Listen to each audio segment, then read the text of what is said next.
What's up, Guzman Pang? Umiinit na ang panahon dito sa Northern California. For today's vlog, nire-ready na namin yung backyard kasi magsisimula na naman tayong magtanim. At marami nga pala sa inyo nagtatanong saan ba talaga kami nag-i-invest, and mamaya sasagutin namin yan ni Ay. Kami nga pala kami mga dumating na pasalubong mula sa Pilipinas at i-haul natin siya mamaya. Later, samahan nyo kami para sa aming simpleng celebration ng aming Valentine's Day. Tapos meron nga pala kaming gustong i-shoutout nung na-meet namin ng Valentine's Day. Kaya yun guys, samahan nyo kami.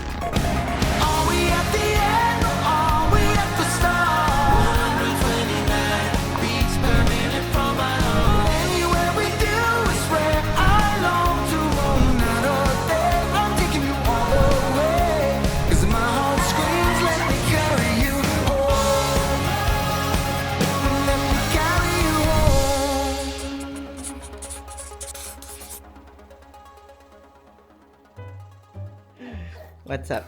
Ano kinakain mo? Orange chicken from Trader Joe's. Alabas naman tayo ulit.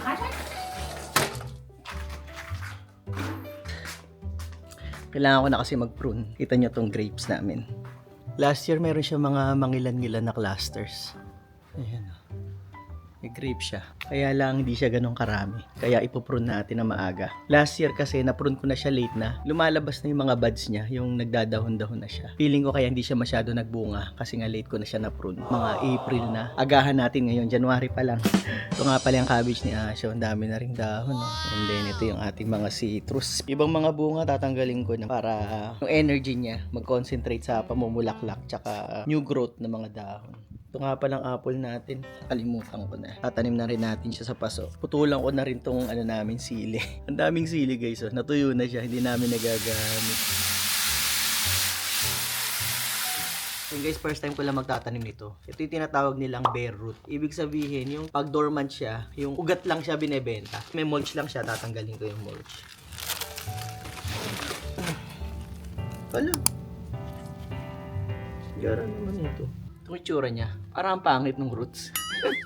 Parang kakonti. Buhay pa ba to? Kasi parang maitim. Bababad lang natin sa tubig.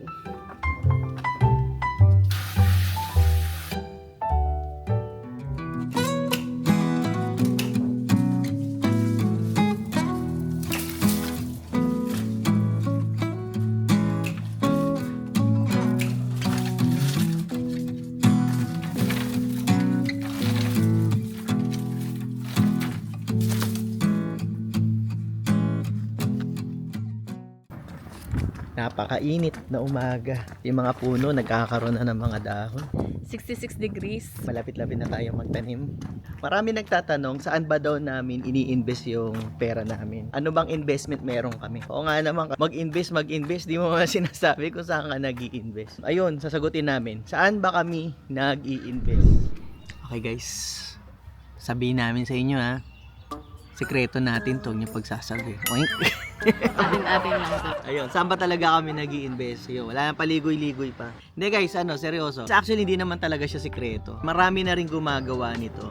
We kept it very simple. Mostly guys, lang naman yung investment namin sa low-cost index funds. Basically guys, yung index funds, group of funds siya, hundreds or thousands of stocks. I'm sure naririnig nyo na parati yung S&P 500, which is yung group of stocks siya, yung top 500 na stocks dito sa Amerika. Siya yung ginagamit as benchmark para makita nila kung yung economy ba is doing well. Sa amin, ang index fund na pinag-investan namin, yung mga nagtatrack sa S&P 500. Kaya maganda siya dahil hindi nyo na kailangan mag-research kung ano yung magandang stock. Hindi mo na kailangan i-monitor yung Everyday. performance ng bawat company. Oo. So, bigyan ko kayo ng analogy. Kunwari, itong S&P 500, kung manonood kayo ng basketball, NBA All-Star, ang makakapasok lang dito, yung mga pinakamalalakas na player sa NBA. Kumbaga, only the strongest company ang nakakapasok dito sa S&P 500. So, pwede naman kayo bumili ng individual stock. Let's say, bibili kayo ng Apple, bibili kayo ng Tesla. Kaya lang, ang problema, pag doon nyo lang nilagay yung pera nyo lahat, pag bumagsak siya, yung pera nyo babagsak din. Parang laro ng sakla. Di ba minsan tatayo kayo ng may 100. LC, hindi ko alam.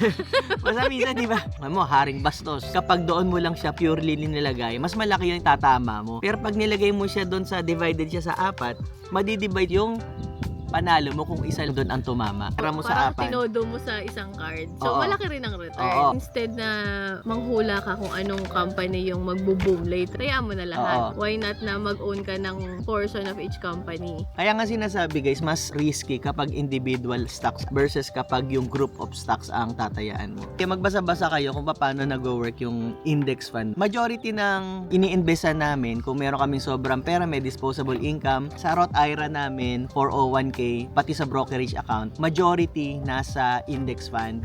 100% sa equities kami. Yung mga stocks, index funds, ang tawag sa kanila equities. So mga hindi nakakaalam. Kasi meron pa mga bonds, meron mga treasuries, pwede kayong sa CDs. Pero kami, equities kami, 100%. Kasi may nagtatanong kung ano yung portfolio namin. Oo. Meron din kaming mga individual stocks. Pero ano lang, maliit lang, mga 15% lang nung portfolio namin. Kung kayo nagsisimula, bago kayo, I highly suggest, magsimula muna kayo sa ETF. Kasi dati nung nakikinig ako kay Susie Orman, parati niya binabanggit yung BOO tsaka VTI.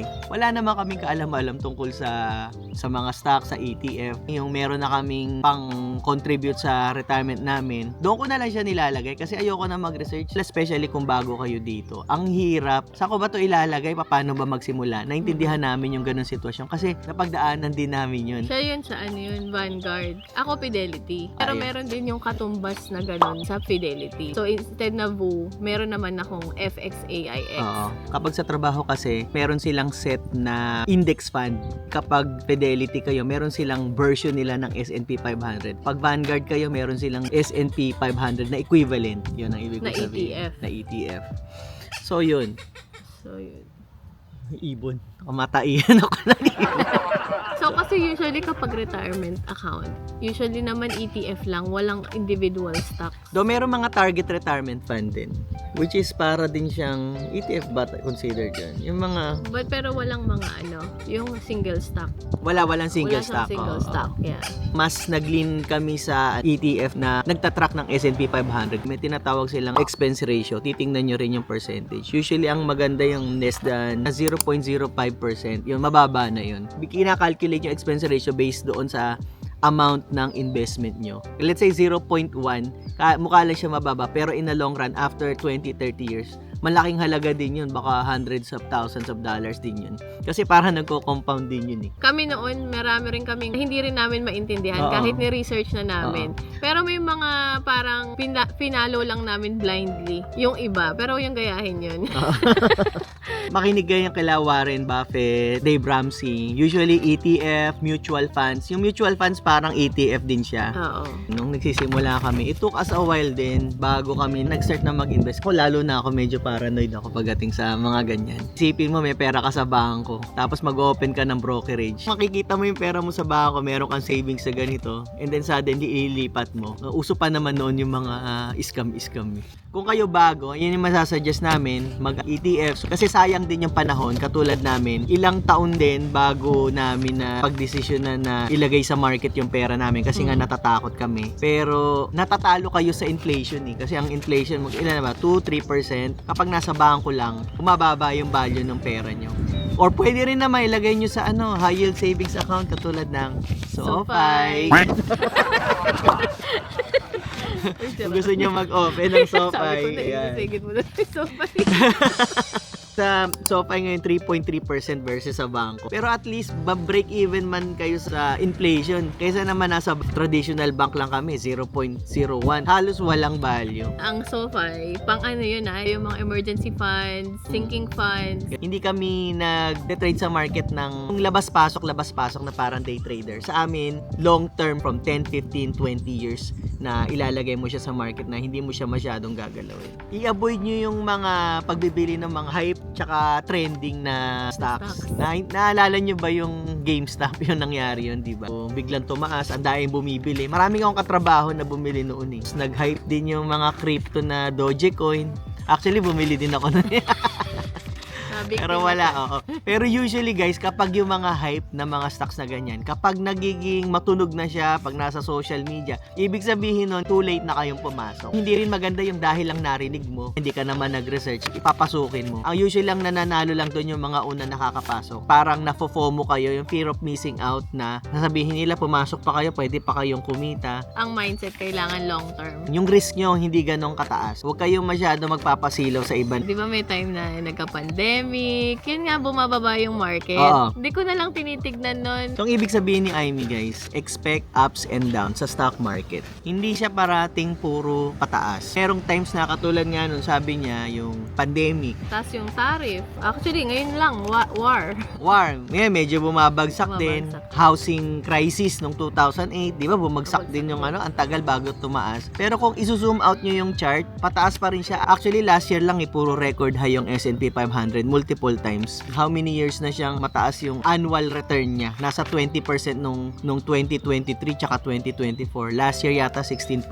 So, ang S&P 500 kasi since nung inception niya nung 1950s, ang average niya ay nasa 10%.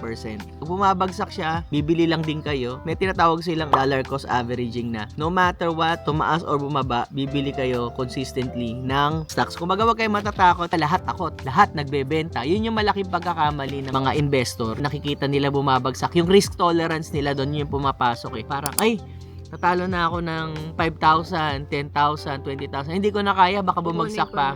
Bibenta ko na. Nag-overreact. Siyempre, malalaki na yung talo mo. Wala ka ng chance para bumawi. Kung makikita mo naman yung history, parati naman siyang pataas, 'di ba? Kaya nga sinasabi namin na huwag niyong ilalagay yung pera niyo if you need the money within the next at least 5 years. Yan yung parating sinasabi ni Susie Orman. Lalo na kapag pa-retire na kayo, huwag niyong ilalagay sa ETF kasi masyado siyang high risk. Ilagay niyo na lang siguro siya sa treasury bonds or sa mga CD, yung guaranteed na kita. Kasi kung the next 5 years mag-retire na kayo, kailangan niyo ng pera, let's say bumagsak ang market. Withdrawin niyo siya ng patalo. Pero kasi natural lang din yun. Kasi na-experience din Human namin nature. yun eh. Yung kakabahan ka. Nakakabahan. Sabi ko namin, pandemic, puro pula. Puro pula. Makikita niyo, madidepress talaga kayo. Huwag niyo na lang Pero kasi tingnan. maganda nga, lalo na pag bata ka pa. Marami ka pang oras, babawi pa yun. Kaya sabi nga ni Warren Buffett din na sa market daw, hindi mo kailangan maging matalino. Kailangan mo lang ng emotional stability. Hindi ka masyado nagpapadala sa yung matatakotin ka, magbebenta ka. Kung mas matibay yung emotional tolerance mo, mas tatagal ka, mas mananalo ka in the long run sa stock market. Pero kung masyado kang emotional, yun ang hihinayang ka, mababa yung risk tolerance mo, hindi ka para sa stocks. And by the way guys, sa mga nagtatanong, wala kaming business. Besides sa YouTube, meron kaming konting nakukuha, pero wala kaming business, wala kaming real estate. Bukod sa bahay na tinitirhan namin. Pero wala kaming mga pinaparentahan or whatsoever. Dito lang talaga kami nagsimula sa stocks lang. Sabi nga nila mag-invest ka sa something na yung naiintindihan mo. And it happens na, ito lang yung parang madali naming nag-grasp. Tsaka parang nasa personality namin parang yun yung fit sa atin. Kasi yung iba, di ba, prefer nila real estate. Tayo parang mas more on stocks. Although marami kami naririnig talagang yumayaman sa real estate Don't get us wrong. Basta yung last na reminder, na lang, do your own research, ha? Wag kayong man. Huwag yung kami masyado pakinggan. Hindi porket sinabi ni Guzman. sabi ni Kuya Roland dito, bahala na. Hindi. You have to do your own research. So yung may mga babasahin lang tayong comment. Sabi ni Carguy, Filipino should open a brokerage account and at the bare minimum buy S&P 500 ETFs like VOO or BU. Yan, katulad yung sinabi namin. Tapos sabi rin ni CTC 2025, I would like to add, if you have kids, start brokerage account for them now. Put it in a low-cost ETF like VTI or VOO, Total Stock Market or S&P 500. So that by the time that they are in their 30s, they can have startup money to buy their own house. Ayan. At $100 per month per kid invested in VTI or Total Stock Market, money can grow to 300K after 25 years.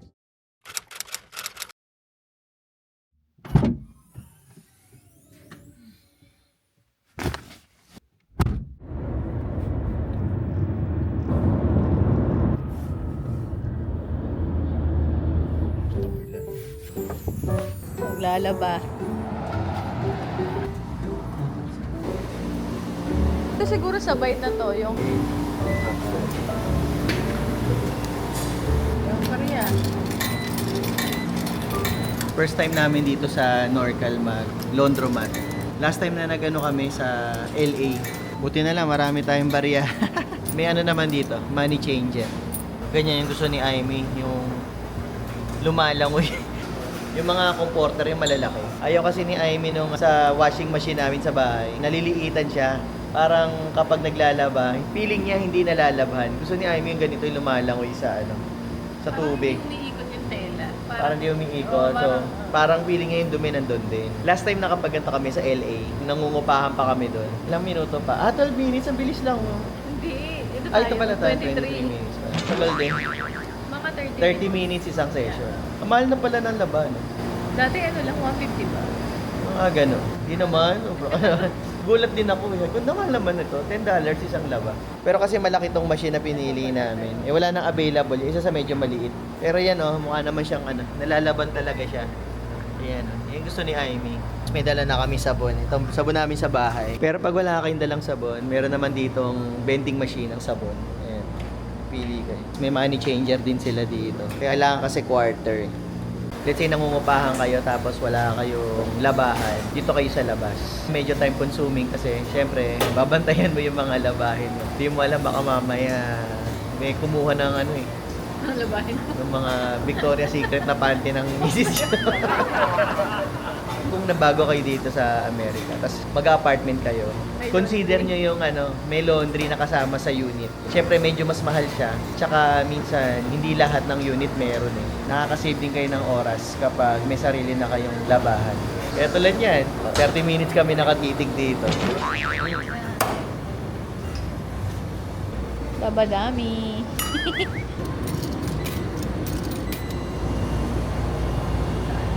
Time consuming din guys. Palabas sa labas.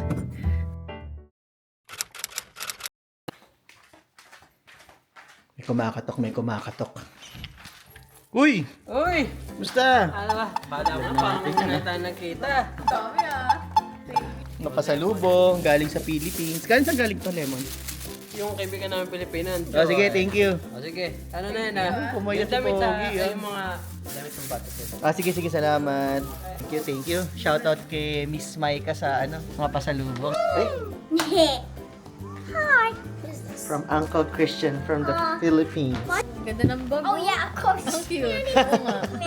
T-shirt. Okay, that's nice. It's the same. Binondo. Cute. I think this is for you, Asha. Laon yun. Thank you, Uncle Christian and Auntie Micah. Hey. Ito, Siargao. Asha, God. Thank you, Jai. Oh my. Okay, I'll do this. O, sige. What is this? Lash brightening luxury soap. Oh. We got luxury soap. What is Okay that? ba to? Is that nuts? Is that nuts? Wow, That- mani. Ano yan? This is Chinese. Chinese. Ano to, Oo, guys? baka parang Vicks. Herbal ointment. Okay. Pag may masakit. Pampagana. Okay. Kailangan mo ba nun? Kung mapagana to, papa-apply agad sa akin ni Aimee. Ito mamaya. And next one, not least, Honey. honey. Honey. Best chocolate. Pampagana. Another pampagana. Ay, nako, sa laki to ah. Hindi ka natatantanan. Ito, ginamit ang malaki. Kaya. And next one is Ano to? Herbal relief. Barili. And next but not least, banana tea. Oh, tea. Ano yan? Guyaban. Guyabano tea. Guyabano tea. Dried mangoes plus dark chocolate and road. Pastillas. There you go. Candy. Dami naman. Sabi, ang dami.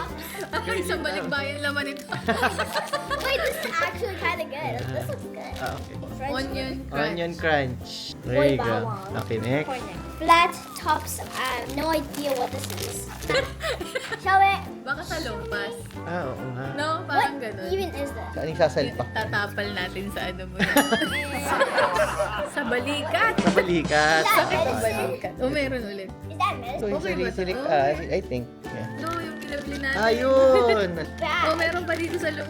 Maliit Oh, pa. this is chewy candy. Meron pang travel size. Uy, thank you. Thank you. Ito, Next. alam ko ano din to. Relief din yan. Ube jam. Ubi jam, ayun. Ito yung inaantay ni, Ubi jam. ni Aimee. Could this be a concoction with a sandwich? I do not know. Pinabili I do namin. not know. Thank Ubi you. jam, galing sa Baguio. Pickled mango. Tea again. Oh, tea. There's more tea. Moringa. Parang isang diabetic yan. Gourmet tuyo. Masarap. Chili garlic. Pang siomay ito. Pang siomay, mapapaluto na naman tayo ng siomay. Chili crunch. Latik. Salamat. Oh, thank you. Thank you, Maika and Christian for the pasalubong. Salamat. Ayun, dami oh. Ang dami. Sabi ko, magpakita ka na sa doktor mo. Nag-exercise na ako, guys. Exercise ka. Sabi ni Ayim, di ka nag-exercise. Kinakancel ko kasi yung appointment ko sa doktor. Bumili nga pala ako, guys, ng bagong fertilizer. Na-prune ko na yung itong ubas. Ayan, oh, ang ating vineyard na 2 piraso. Ayan, malinis na siyang tingnan. Hindi siya magbubunga kapag mali yung pruning nyo. Ito yung last year na wood niya. Diyan tutubo yung bagong prutas. Kapag doon kayo sa 2 years ago or 3 years ago, yung luma na wood, hindi siya magkakaroon ng bunga. 3 years ago, ito 2 years ago, tapos pinutol ko to, ito yung last year. Ganyan. So ito yung last year na tubo. Dito tutubo yung bagong shoot sa mga nodes niya, sa mga buds niya. Pag tumubo na yan ngayon dito, next year ang gagawin ko, ito naman ang puputulin. Tapos ito naman ititira ko. Magtitira ulit ako ng dalawang buds. Tapos doon ulit tutubo yung susunod. Kakalito, no? Kapag hindi kasi ganun yung ginawa nyo, wala kayong grapes na bunga. So yun, medyo mataas yung expectation ko ngayong taon. Hopefully, siguro at least mga ano man lang, no? 5 to 10 na cluster. Last year meron naman, kaya lang, hindi ko na asikaso kasi nga sobrang busy ko. Pero kukonti lang naman din siya. Sabi ko kay Amy, pag to hindi pa namuha ngayong taon to, puputulin na namin to. Kapalitan ko na to ng sayote o kaya upo. Bumili pa ako ng special na fertilizer sa kanya. Yun, i-apply natin ngayon.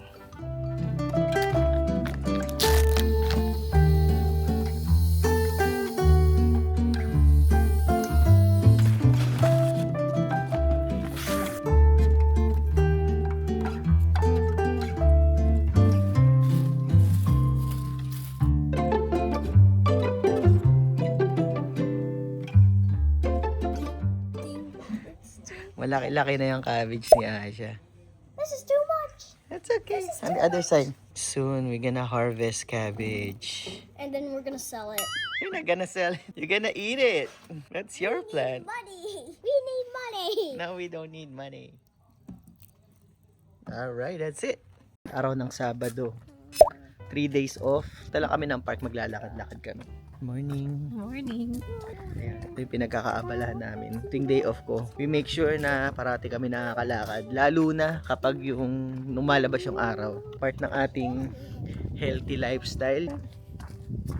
Sabi namin mag-concentrate tayo sa yung walking natin. Kailangan maging consistent na kami.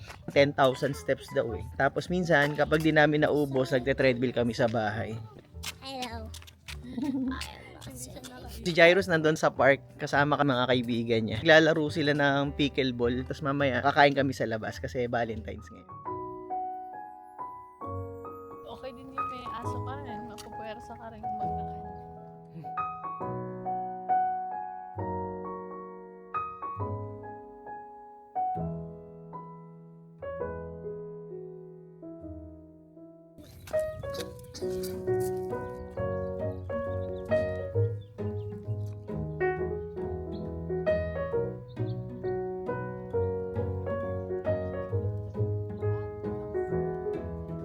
Dito kami madalas. Ayan, ikutin namin yan.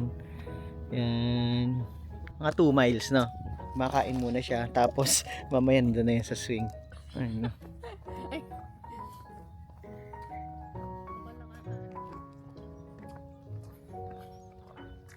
Ayun na. That's too high. No, it isn't. I'm not even overlapping. Okay, daddy's gonna walk. Okay. 10K ba tayo? Ano kami guys? 2 miles. Naka 11K na tayo. 11,000. Galing. Knockout. 12 noon. Na-meet na namin yung aming goal.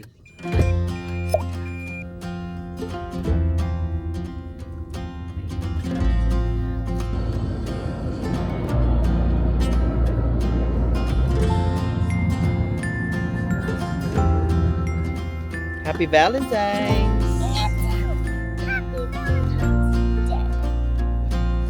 Paborito kasi ni Asha yung xiaolangbao dito eh. Kala ko maraming kumakain eh. Yun yung order ni Amy ah. Sa bahay pa lang, nakalista na eh. Alam niya yung gusto niya eh. What do you want? Dumplings. Dumplings. Siya lang ba? Chicken, right? The chicken. Hot stickers. This is actually pretty good.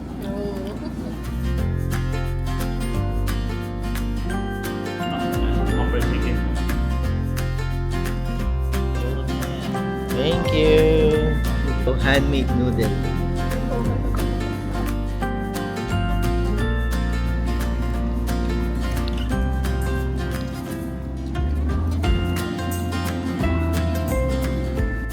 Katatapos lang namin kumain, mamalengke kami.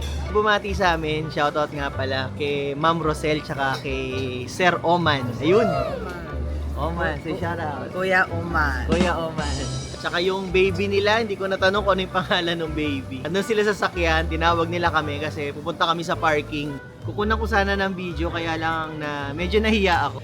Tsaka medyo nagulat din kasi ako. Ayun, maraming salamat sa panonood, tsaka Thank you sa pagbate. Sa pagbate. Ayun, appreciate namin yun. Daddy, Right. there's a fish bleeding. Lobster. It's a lot. We found your pet, Asha. Thank you.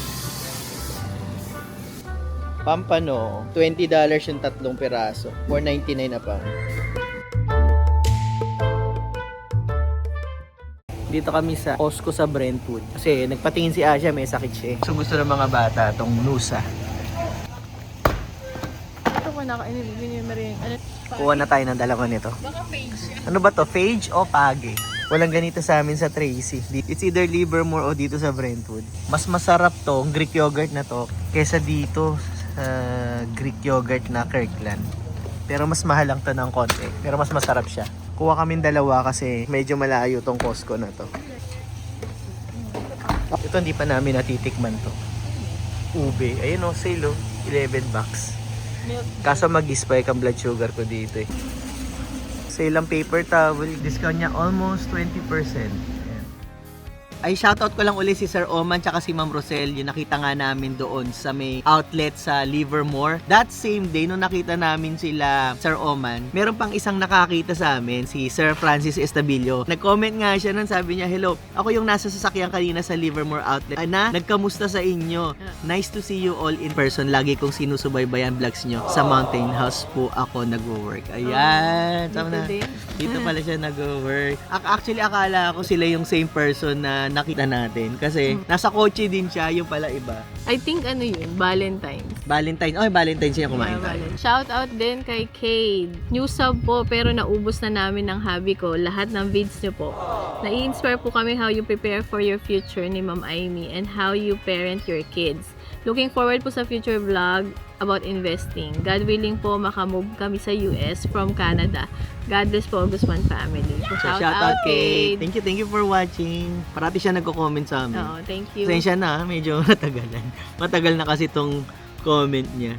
So nagpapa-shoutout sabi ni Ernesto Pogi. Bossing Roland, pwede po ba pa-shoutout yung kaibigan namin sa Tucson, Arizona? Isa kayo sa mga pinapanood nila, Bossing. Aquino family, Nina, Ben, Kim, and Kai. Salamat po, idol. Ayun, salamat sa panonood from Tucson, Arizona. Ang Aquino family, shoutout po sa inyo.